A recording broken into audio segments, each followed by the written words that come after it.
tema que estaremos tratando el día de hoy se llama ¿Con ley o sin ley? Leeremos Romanos 2, 12 y 13.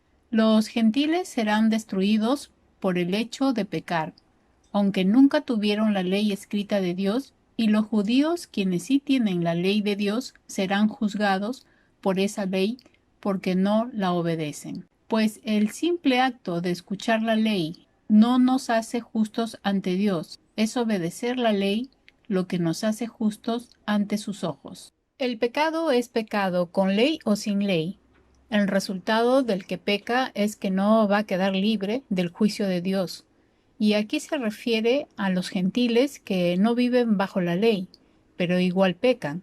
Y también se refiere a los judíos que viven bajo la ley escrita, pero que no la obedecen y también serán juzgados por su pecado. No es suficiente ser oidores de la ley.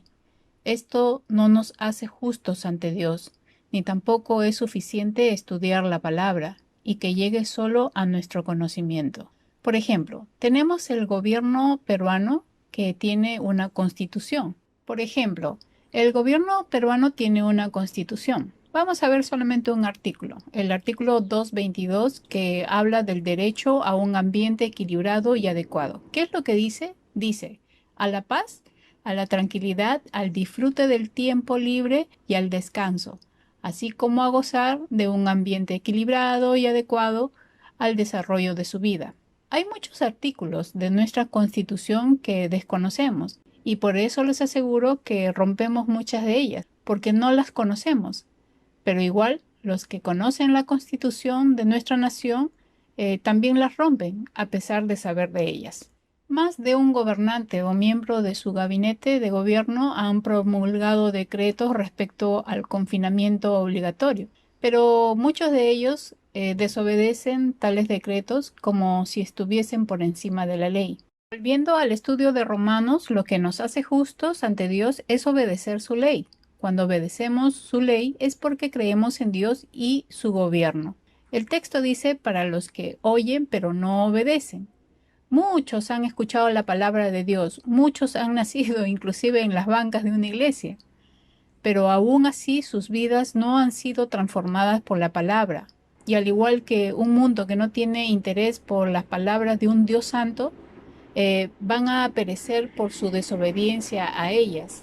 ¿Por qué Dios quiere que obedezcamos su palabra? Porque si conoces a Dios, entenderás que ha sido trasladada del reino de Satanás a su reino.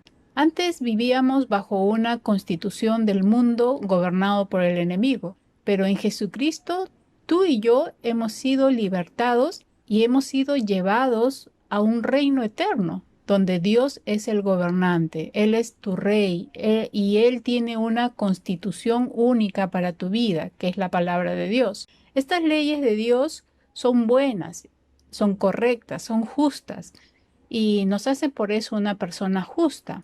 Por eso lo que debes evidenciar en tu vida es que perteneces a este reino, donde el que gobierna es Dios, donde Dios es tu rey y Señor. Es el que realmente señorea tu vida, pero tienes que evidenciarlo a través de tu vida. Si conoces las ordenanzas de Dios y las enseñas a otros, debes de coincidir con tu forma de vida.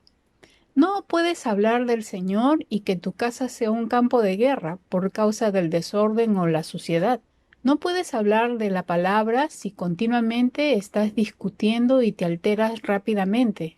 No podemos hablar de la constitución de la palabra de Dios y ser un mal ejemplo. Tenemos que reflejar en nuestra vida que realmente estamos bajo el gobierno de Dios y sus leyes. En el versículo 14 y 15 dice lo siguiente: porque cuando los gentiles que no tienen ley hacen por naturaleza lo que es de la ley, estos, aunque no tengan ley, son ley para sí mismos, mostrando la obra de la ley escrita en sus corazones, dando testimonio su conciencia y acusándoles o defendiéndoles sus razonamientos. En el versículo 14 y 15 habla de nosotros, los gentiles que no somos judíos y que desconocíamos la ley escrita, que regla justamente al pueblo judío, pero que a pesar de no conocerla, muchas de las cosas que hemos hecho ha cumplido la ley de Dios. y ha sido por un instinto natural que Dios ha puesto en el ser humano, que sin conocer la ley la hemos cumplido de muchas maneras. ¿Cómo se llama? La conciencia. Tenemos el ejemplo del buen samaritano, quien no conocía la ley. Era pobre, pero a pesar de eso auxilió al herido, cosa que no sucedió ni con el sacerdote ni el levita. Y si bien es cierto, la ley de Moisés prohibía tanto al sacerdote y al levita no acercarse a un cadáver, el herido era un prójimo, aún no había muerto. Pero ellos seguramente en su mente quizás pensaron, ¿y si muere mientras lo estoy auxiliando? Voy a tener que purificarme, presentar ofrenda, todo un problema para ellos. Esta ley la encontramos en Ezequiel 44 del 25 al 27 y también en Números 19:11. Por eso es que ellos evitaron ayudarlo.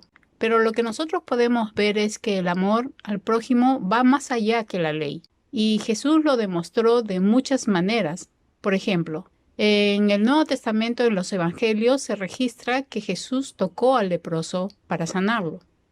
Fácilmente él hubiera dicho, sánate, desde lejos, pero su muestra de amor fue tocar al leproso a pesar que la gente huía de ellos.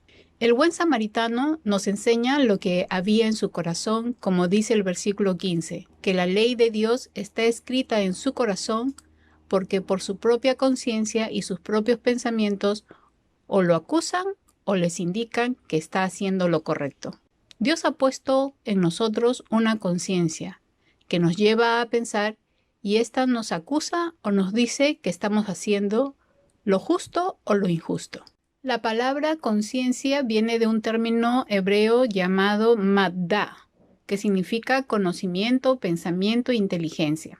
Vayamos a Proverbios 20:27, lo que dice: lámpara de Jehová es el espíritu del hombre, la cual escudriña lo más profundo del corazón. Esa lámpara que Dios ha puesto es nuestra conciencia.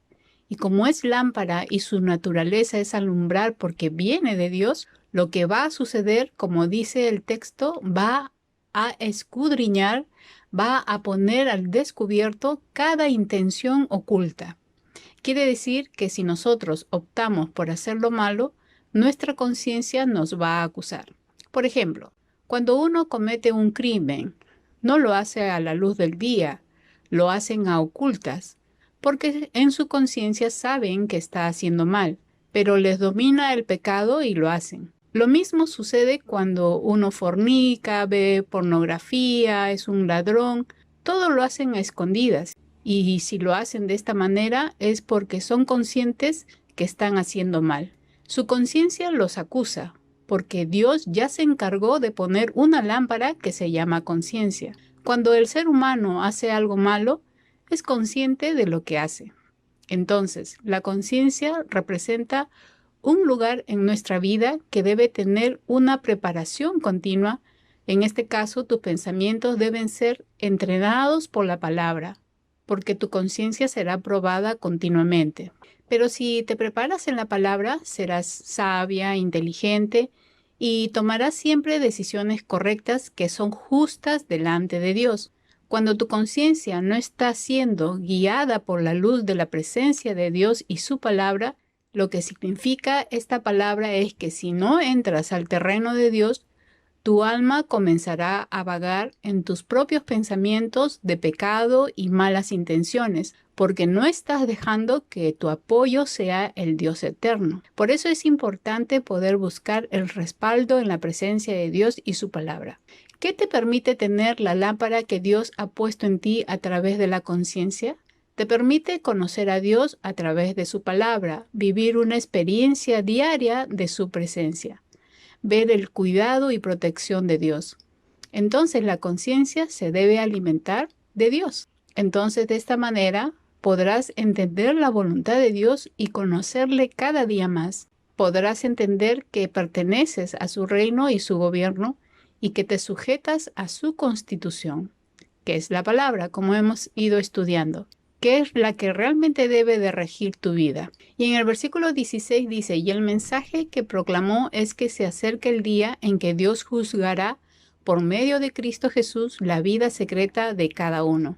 En este versículo podemos ver que llegará el día del juicio, donde Dios juzgará a través de Jesús la vida de cada uno. Todos los secretos saldrá a la luz.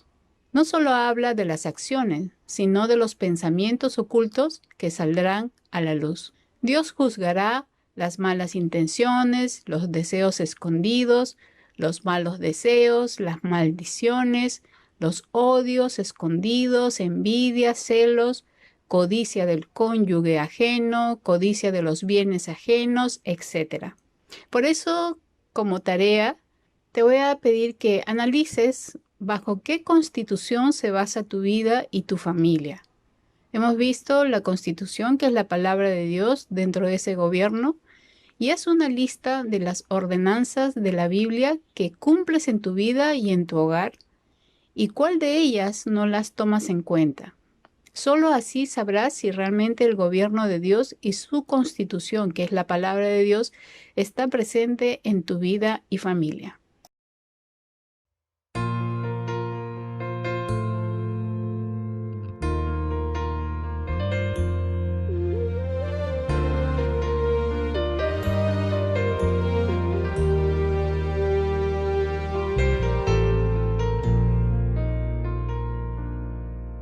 Escudriñame, Señor, tú me conoces, quebranta mi corazón,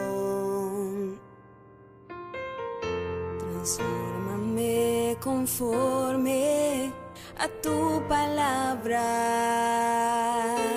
y lléname hasta que en mí estés solo tú.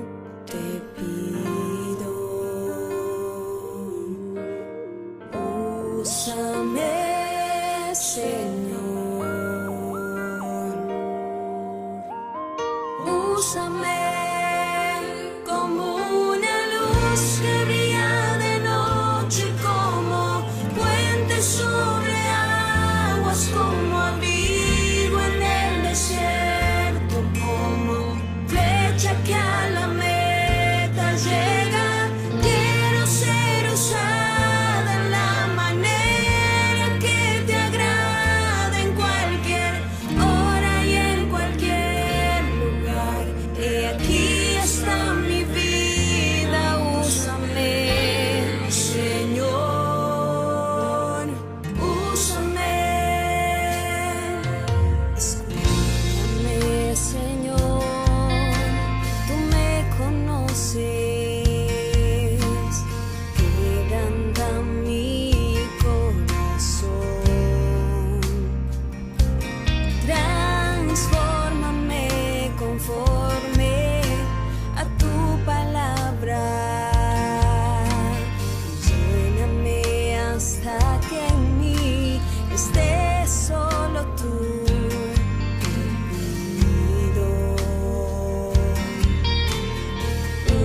Úsame, Señor, úsame como una luz que brilla de noche, como puente sobre aguas, como abrigo en el desierto, como flecha que a la meta llega. Quiero ser usada en la manera que te agrada, en cualquier hora y en cualquier lugar. Y aquí está mi vida, úsame, Señor, úsame. Escudriñame, quebrántame, transfórmame, lléname y úsame.